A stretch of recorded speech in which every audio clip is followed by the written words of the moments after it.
doesn't care about you. That's why you need a medical emergency kit. It contains life-saving medications like ivermectin, Z-Pak, and antibiotics. Stock them before they block them. This is a special report. Knowing how to invest your money is harder than ever before. Dealing with stock market volatility, record debt, and terrorist attacks requires new thinking. At U.S. Asset Management, we can help you see the world more clearly so that you can move beyond the chaos and invest with confidence. Call us, visit us online, or drop by our office. U.S. Asset Management, helping you make better decisions with your money.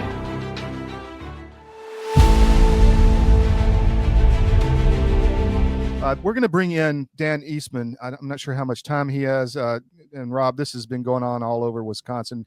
Dan, you're like Chris Gleason. Every time I have you on, I think, okay, we're good for a while, and then something else blows up in Wisconsin. So what the hell is going on up there, man? It's a small brotherhood. Todd, good to see you. Thanks for having me on. Rob, nice to meet you. It's always a pleasure. I enjoy your work as an economist myself. You're spot on. Yeah, Wisconsin's a mess as usual. And I think, Chris, I think he suffers from the same problem in Florida. But what we have is a way that we take our democracy as people, and we entrust our government to run fair elections. And this is probably theoretically wrong. The people should probably not entrust their elections to the very people who govern them, but it should be a separate thing. And I'm thinking more and more about this. And you look at the 2,000 years of Western history, the mistake we make is entrusting the mechanism of our elections to the very people we elect. And of course, that creates opportunity and problems. I don't know if you played that clip that I sent you. I did. I played it. I can play it again if you'd like. Play it again. I want the people to understand what we're living under. And then I'll explain the background. But first, you should see the antics. Then I'll explain what you're seeing. I've got to find that clip.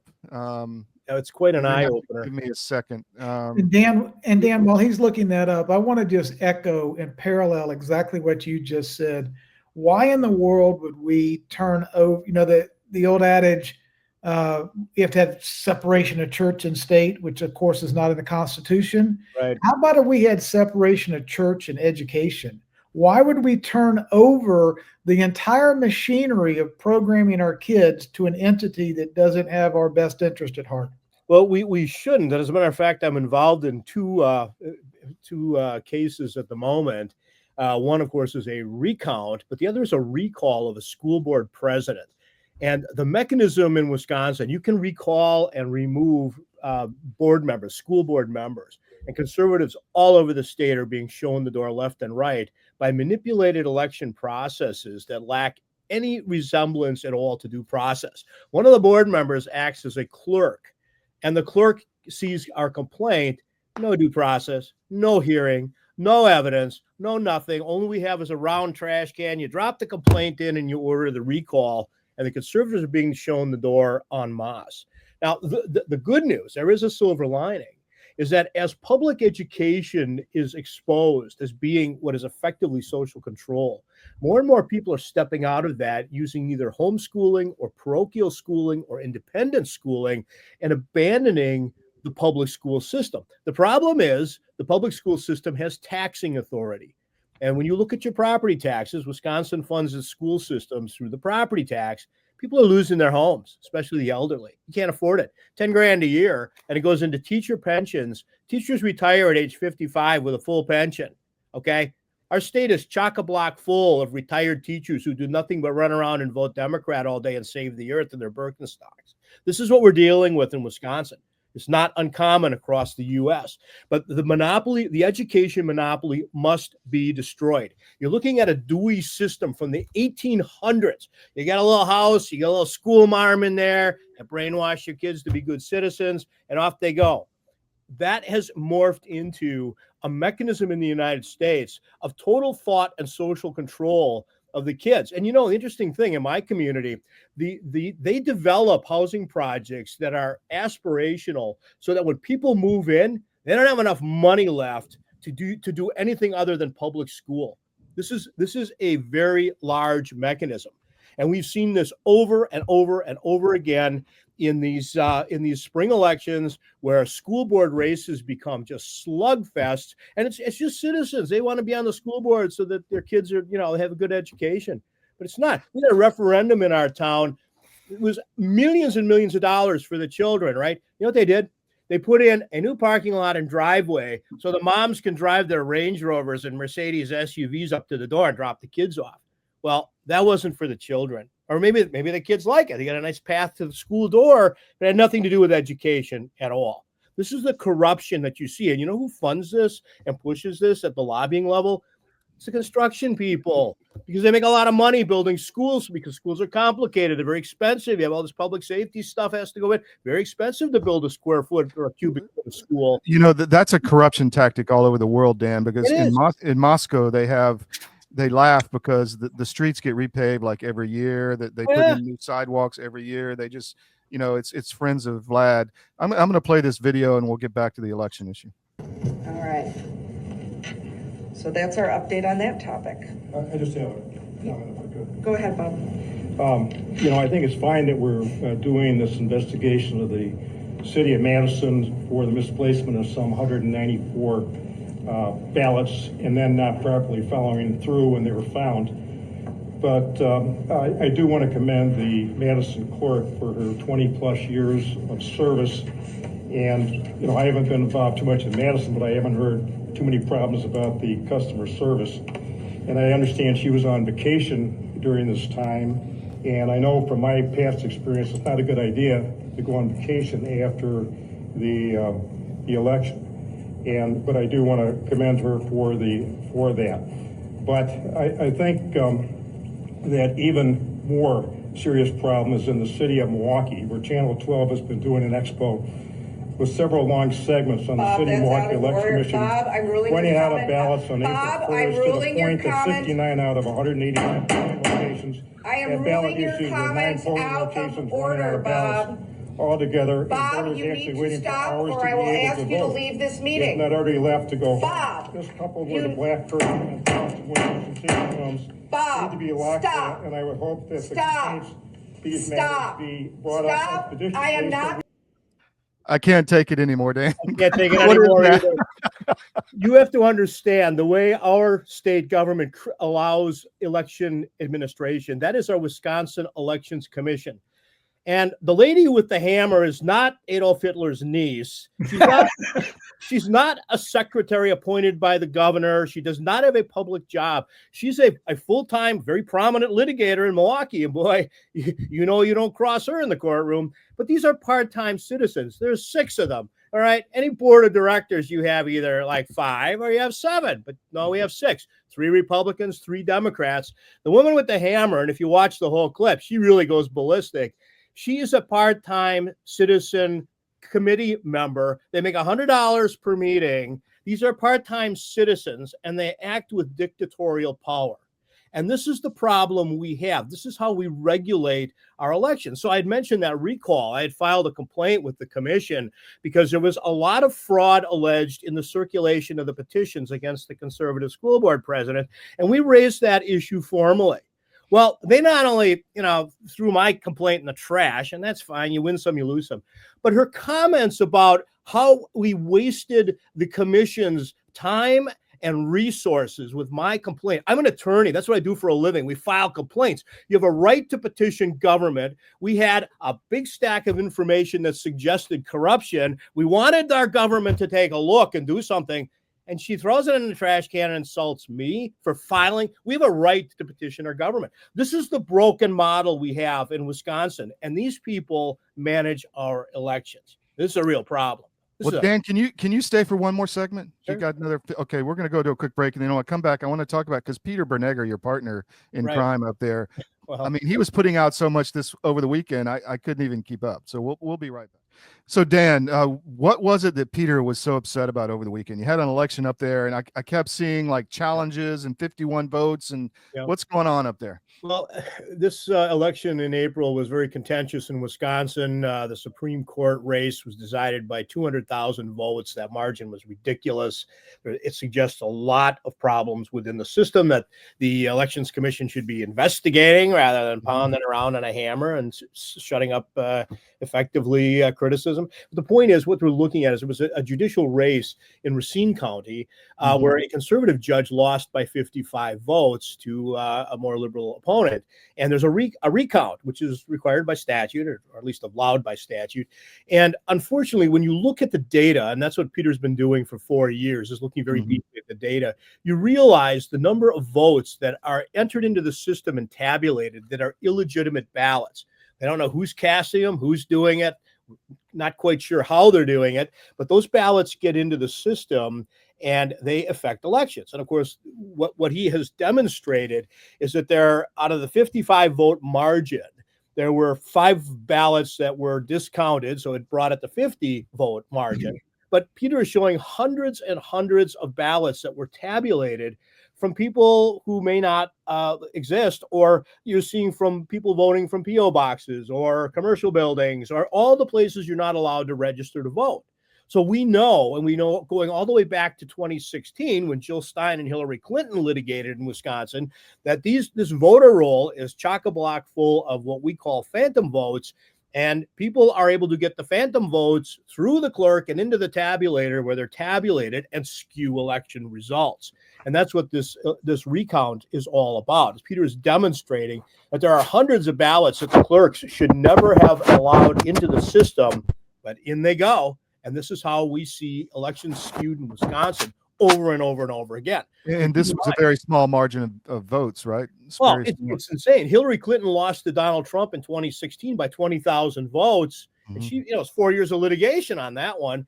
4 years later, Donald Trump loses to Biden, 20,000 votes. This is out of 2.3 million cast. Same pattern. Again, now in 2024, Donald Trump squeaks it out with 39,000 votes with over 3.4 million votes cast. We're seeing it over and over and over again that not only are the margins extremely tight because the battle is in stuffing the box either digitally or through absentee ballots, and that's what we're seeing. And that's an example at the local level.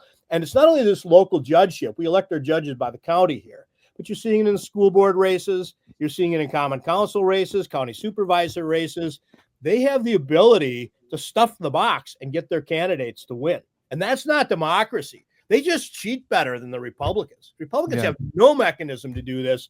And the Democrats are running circles around it because they're financed internationally with very intelligent people, very, very sophisticated people. And their ground game and their ability to tweak is beyond anything the Republicans can imagine. So we have a real problem here. And that's what Peter's demonstrating in his tweets here with these. Yeah. Rob, you got any questions on this? Yeah. Dan, you know what? You just perfectly, just synergistically, I want to read a news report that I just read this morning that ties in elections, politics, the most powerful banking in the world, and corruption. Okay. If we think Hillary Clinton, oh no, this is just politics, she would never interfere in election fraud. She would never get her team in there and mess around with the vote count, right? Let's look at how big this goes. Archbishop Carlo Maria Vigano, you may be familiar with him, very prominent priest, was excommunicated by Pope Francis, who just died yesterday, after daring to publicly reject the Pope's authority and denounce the direction of the modern Catholic Church. Vigano's excommunication stripped him of any eligibility to become the next Pope, cutting him off entirely from church leadership. Right. Why? Vigano spoke out against global child trafficking networks, directly naming powerful figures like Hillary Clinton and John Podesta. He went further, exposing how Jeffrey Epstein ran a Mossad-backed blackmail operation off his private island, collecting damning evidence of elites engaged in abuses of children. Imagine if this man with actual clear eyes ran the Catholic Church. My point being is you got the Vatican Bank, Pope, the international banking, the Hillary Clintons and the John Podestas, you think they're going to do whatever it takes to take power and control of the world's largest economy. 25% of the world's GDP is America, and they don't give a damn what they have to do to try to maintain power and control over this economic engine. And it's all tied together. Well, if you look at the mechanism they've used since the end of World War II, we theoretically have tax and spend. That's what governments do. You go in, you tax the people, they grumble, you spend it on a bridge, everybody's happier. That's tax and spend. What they created since 1945 is you tax the populace, the 165 million taxpayers in America, until they squeal, and then you borrow the rest. And that's why we have 36 trillion plus in debt, and we're running a 2.5 trillion deficit. Then you take that money and you spend it according to what Congress passes, and their budgets are always out of balance. And then the money, a lot of it goes to the NGOs. And then you have to look at the vendors. You look at the vendors to the NGOs, and you see the money going. You see the people who can buy the $55 million mansion on Long Island. The money has been sucked out of Washington since 1945. Yep. The taxpayers are so ignorant of this mechanism. And every year, April 15th comes along, and some people get a tax refund and think it's extra money. Those are the people who don't know what's going on. The rest of us, you're writing a check, you're sending it in. You know what? For every dollar I send in, they borrow another dollar. But you have to look at the money, and that's what these people control. They have the ability to take infinite sums of money through the debt financing, the federal debt financing, and they spread that amongst their friends. You're in the in club. You get, it's like the lady in Georgia, $2 billion to do NGO stuff. Now, man, I would have done it for $1.5 billion. They should have saved them some real money. That's Stacey Abrams. I'm not in the in club. But so she did have a post office box, okay? Well, she did have a post office this box. is the mechanism that we have to really dive into and understand. And people talk about the Federal Reserve. I've got to tell you, I've been an economist for many decades. Too long. I'm too long. But the point is, you understand the mechanism. The Federal Reserve's job is, like we call it in Wisconsin, it's the accordion player. Remember, like Lawrence Welk, that's what the Federal Reserve does. They keep the interest rates within a bandwidth so the federal government can just keep borrowing. That's what Paul was talking about when he said it's the deepest and most liquid market on earth. And it is, because that is the funding mechanism. But the magic is, if you're on the right side of that, all the people you named, they all have access to those federal dollars coming through not only the federal government through appropriations, but a lot of those are through these NGOs. And it's hundreds of millions of dollars. The amount of wealth that the in club or the in crowd has made in the last 20 to 30 years in Washington is beyond calculation for some poor guy trying to pay for his pickup truck and buying eggs and gasoline. There is a dichotomy in the United States that is beyond comprehension. Dan, what do you think? Let me ask you, what do you think they think the end game is? That they just want to? They don't care. They're going to die. These people are all old. What do you give a shit? Sorry. What do you care? What do you care when you're 75 years old? You're making $100 million a year and you're living the life. Do you really care what an end game is? They don't care. These people are on. Remember the movie Thelma and Louise at the end? Yeah. That's what they're doing. Dan, they're going off the rim. Dan, I'm going to tell you, the good news for all of our listeners is the Federal Reserve's dead. The whole global banking system's dead. It's bankrupt. The entire system is transitioning to sound sovereign government, decentralized ledger technology, resources, gold, 195 sovereign nations instead of Klaus Schwab running the BIS. It's gone from top down to bottom up. The press release hasn't been announced. I'm just telling you, I interviewed probably the single greatest economic historian in the last 100 years, G. Edward Griffin. Okay. Mm-hmm. This is a cartel. They have a private printing press. They work in opaque hiddenness. It's a for-profit Rothschild printing machine. They make rules up that sound good. They make no sense whatsoever. The whole system is corrupt as hell, and it's dead. It's gone. It's bankrupt. The Well, the question, U.S. government is bankrupt for sure. we're exactly correct. So what we're doing is we're doing a restoration, bottom up, distributed ledger technology, trustlessness, transparency, accountability, gold, natural resources, land. We're basically redistributing the wealth.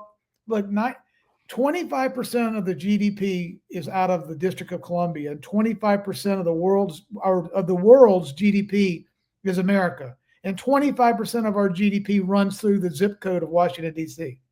And everybody eats off that trough. Let me ask you guys both. I'll start with you, Dan.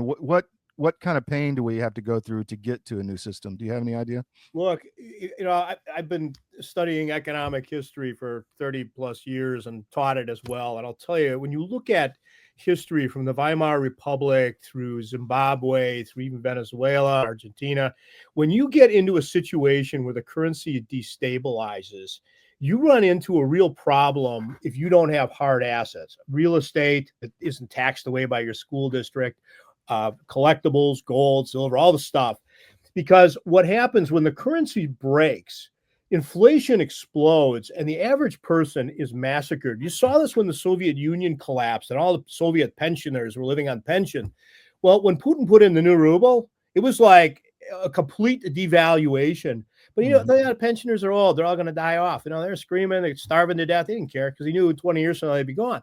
This is what happens to the little guy when these type of economic bursts happen. And we in the U.S., I have people that I talk to at the Federal Reserve, and they are extremely concerned because in 1913, when that thing was created and it went live in 1914, there was an ability to control the economy through monetary policy because fiscal policy at the federal government was stable. It was standardized. But when you get to 36 trillion in debt and you're running 2.5 trillion in deficit, those tools invented in 1913, they don't work anymore. And that's that Federal Open Market Committee. We hear about them every 8 weeks. They go into, into conclave and they have a meeting and then they come out and they announce the interest rates. That's all kabuki. What you're seeing them talk about is the interbank lending rate. But what you have to do is watch the open market activities, which is them buying and selling bonds all day long to keep the interest rates from going berserk, so that the debt. Well, they've kept them artificial. They've kept them artificially low for some time. Can you share my screen so the three of us can talk about this real quick? I can. Yeah. Here we go. So, Dan, what I want to just show, and I think for your audience, our audience, it'll help a lot. But let's look at what's happened. Okay, the Pope is out, Klaus Schwab is out, the Biden, whoever was running the auto pen, is out. Obama's third term. Soros is neutered, Clinton's neutered, Bush is neutered. King Charles is terminal. He's about to be gone. Starmer is finished. Fed Powell's being challenged by Trump. The CCP is cornered. They're the only one standing amongst 150 nations that want to make a deal. So Trump posted 3:00 this morning, he who has the gold makes the rules. We're now in charge of the new monetary order. We have the gold. We're the biggest economy. I'm leaving. How is he going to prove he has the gold, Rob? It's going to be inventory, just like everything is going to have to be proven with accountability and exposure. He's going to have to prove it, and then it's going to have to be monitored, just like Elon and Trump are talking about putting the treasury on the blockchain so we can all see it. We don't have to depend on trust anymore. But America's leading. The world is uniting. Liberty is going to be unlocked. XRP is a utility token. It's going to allow just interoperability of these assets. And I mean, you're talking not 7-day settlement. You're talking 3 to 5 second settlement where everyone can see it. The Trump card is being played. This has either happened by just sheer random coincidence, or there's a plan driving all of these events to happen right now. And this decentralization look, the first step was 1913. The worst step was 1944 in Bretton Woods when they handed over global world reserve currency power. First, it was just contaminated America, but in 44, it contaminated the whole world, because every nation had to reverse engineer their financial systems and monetary rules to comply with the Federal Reserve's world reserve currency. Let me let Dan answer that, because we've got a few minutes left in this segment. Then you and I, Rob, will finish it up this first hour. Go ahead, Dan. Yeah, I think in Bretton Woods, it was really the U.S. capturing the global financial system because they pegged the currencies. First of all, the U.S. dollar was allegedly pegged to gold, but then the major currencies, the new Deutschmark, the yen, all the French franc, they were all pegged to the U.S. dollar in a defined exchange rate. So you had 4 Deutschmarks to the dollar, and that carried us through right up until 1971, when the French called Nixon's hand over Vietnam and said, "Hey, we're gonna redeem all our dollars in gold, and we're gonna clean out Fort Knox because we have a lot more dollars than there are ounces of gold." And that's the real impetus for Nixon decoupling in 1971. And of course, you could see what happened. Currency started to float against the dollar. Inflation went through the roof. But that's ancient history. That was a long time ago. So we've lived through, effectively the modern era, or our era, with a floating currency, and we've seen nothing but inflation, inflation, inflation, inflation. Brand new Cadillac was $3,500 when I was a kid. Now they're $80,000. Same thing with housing. If you look at the median price of housing, that has caused a serious deterioration in the value of the dollar as compared to hard assets globally. Dan, And let me ask you. I mean, I'm That's kind of because morphed into economics, but what about the housing market? DC is collapsing right now, I'm told, housing wise. How do we get through this in the housing sector, do you think? Well, I think when you have a change of party in power, that the old crowd is out and the new crowd is in. So you're going to see a lot of housing listing for sale and a lot of Well, they transactions. just fired 500,000 people too in DC. So that doesn't help. And I've been saying that with the cutting off of USAID and the defunding of these NGOs, you're going to see communities, wealthy suburban rings that vote Democrat, collapsing because so many people are losing their jobs in these cushy NGOs, and you're going to start to see a glut of $55 million mansions on Long Island. This is happening across the United States. And Dan, we have to let the audience understand we're talking not just a few NGOs. There are over 55,000 NGOs that we know of.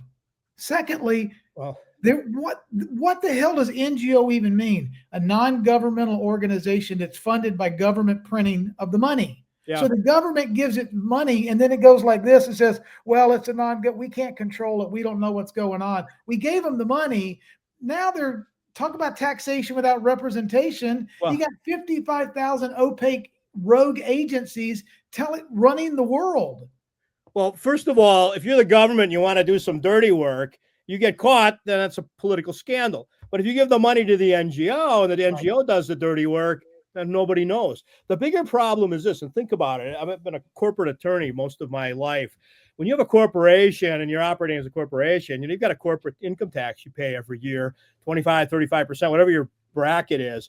And that's right off the top. That's a very expensive cost of doing business. NGOs don't pay taxes.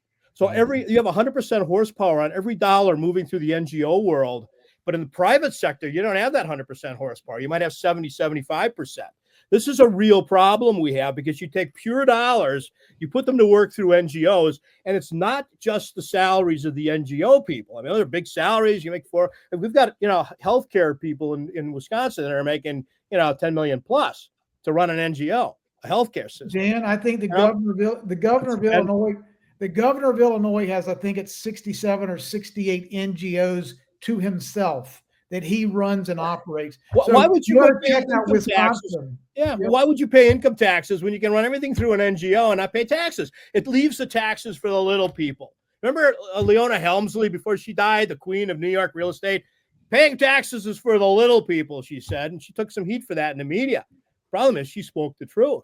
Now, taxes are for the little people. They're not for the players. Dan, the president of El Salvador has just told us he's meeting with Trump in the White House. He's just done 3 months ago saying, look, if you think that we're paying income taxes to pay for the police and the schools and the roads, we're kidding ourselves.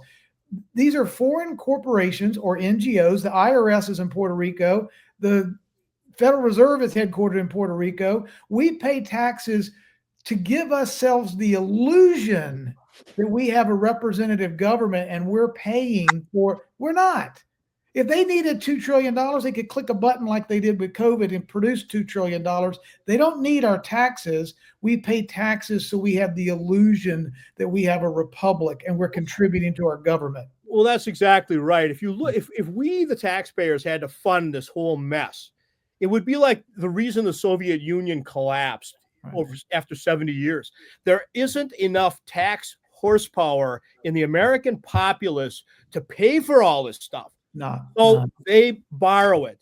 And in order to keep the federal debt market from going crazy, you got the Federal Reserve playing the accordion every day. Keep in mind, the Chinese are sitting on almost $1 trillion in U.S. debt. The Japanese, $1.2 trillion. When you start playing the tariff game, if China pushes the sell button on those bonds, the Federal Reserve is going to be really cranking in the Federal Open Market Desk in New York to try and stabilize that market. And, you can see that if you watch the 10-year bond, which is what the mortgage industry. Well, it happened 2 weeks ago. It happened. Yeah, those mortgages aren't coming down because you know what? If you keep the American housing market, which is like 40% of our economy, it's a big chunk of the economy is housing and additional attributes. You find yourself in a position where that's the reason President Trump wants to lower the interest rates. Of course. I'm telling you, there are global powers because that is a $36 trillion debt market. It's a third of Dan, let me frame this a little bit too. The global M2 is the global liquidity across the world is $182 trillion. It just reached its highest ever. When we had that market sell-off 4 or 6 weeks ago, it went from 182 to 181. It dropped $1 trillion. It was next to nothing. The point is, China could try to hit the sell button. The liquidity's not there. No one's going to buy. They can't buy. Everyone is debt soaked and bankrupted. So this system has to be reformed and changed. It can't be fixed. It's like a rat infested cabin that's about to collapse. We can't put lipstick on this pig. It's got to be changed. Well, think about it. I mean, you could bring the federal government spending into balance, and that's what DOGE was trying to do. Now, they just kicked the can down the road on the spending bill that President Trump wants because he needs it, but it's $2.5 trillion, and that fiscal year ends September 30th. If DOGE saves $1.5 trillion, you're still $1 trillion underwater. Now, the idea would be grow the economy, cover the other $1 trillion, and get to break even. Okay, we're break even for the first time in history. What do you do with $36 trillion in debt that's taking over $1 trillion a year in tax money, real tax money to pay the interest? DOGE just said they can only do 150. Yeah. Well, look, as Trump has said, economic policy is national security. Okay. They purposely delayed $7 to $9 trillion that has to be refinanced this year. And they kept interest rates high. Refinancing $7 trillion that was at 0% at 5%. We can't do it. We bankrupt. Powell, when the economy was blowing and going and the stock market was at an all-time high, a month before the election, cut interest rates to help Biden. Now we have no inflation. We have low growth. We need to cut interest rates, and he won't do it. So he is a saboteur of our national security because he's hurting our economic security.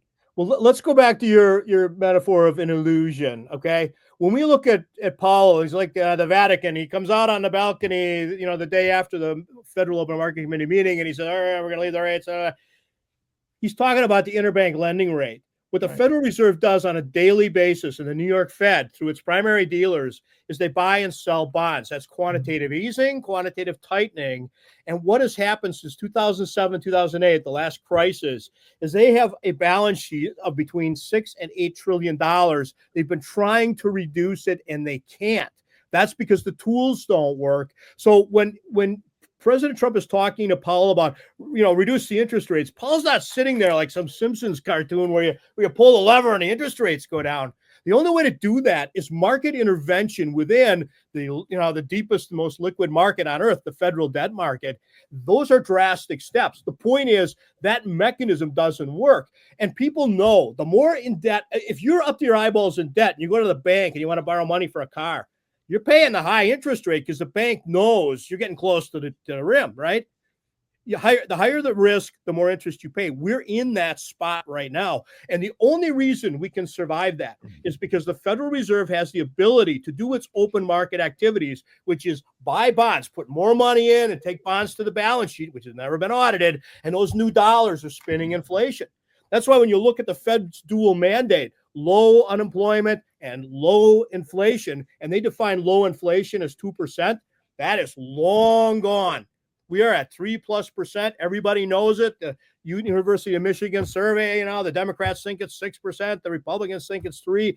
The point is, we are beyond fixing this thing. And while we like to have a boogeyman in this, there's Paul. He's the guy who's ruining the economy. This is a very complex problem. I mean, when you think about how did we end up with Alaska, United States, state of Alaska, great place. We bought Alaska, Stuart's Folly, from the Tsar of Russia because he had spent himself broke fighting everybody in Europe. He was going broke, and we bought that for $7 million because we bailed the Tsar out. Don't think that those types of solutions are fringe. And that's why when you look at this Greenland thing and Canada and all this stuff, how do you pay off $36 trillion? You can't. It's a lot of money. Well, None of us would be alive. There could be a strategic default. There could be a strategic default. I mean, maybe. Well, there's it's possible. there's a reorganization through the Federal Reserve open market. There's got to be for everyone, all 200 nations benefit. There has to be a restructuring, a reevaluation, and a rebalancing. There has to be 92% of the world's resources taken out of the hands of 1% of the people. That once there is a proper accounting of assets, this inflationary debt bubble machine, inflation is theft. And here's the problem, Dan. We can't pay off debt with debt. All the when they produce money, they're creating Federal Reserve notes, which is an IOU. So I get paid in debt dollars. How do you pay off debt with debt? You can't. Debt is the illusion. The Federal Reserve note is not an asset. It's a liability. We have to change what money is back to being an asset instead of it being a private script IOU to the Federal Reserve that issued it. We can't pay off debt with debt.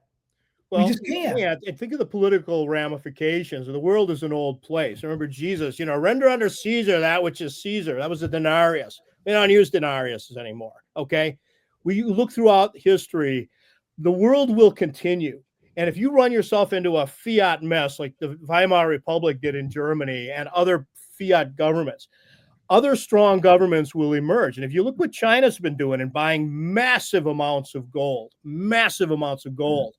When this thing comes unhinged, there's going to be people with a pile of gold and there's going to be everybody else. There'll be a new Bretton Woods. There's going to be a new concordance and hammered out.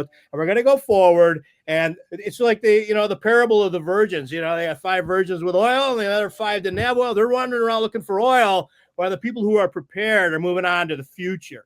And that's what I'm seeing. If you look at where we are, and that's why I think President Trump is so on with respect to China. If you don't reel that thing in, we're going to be a Chinese colony because they got the gold.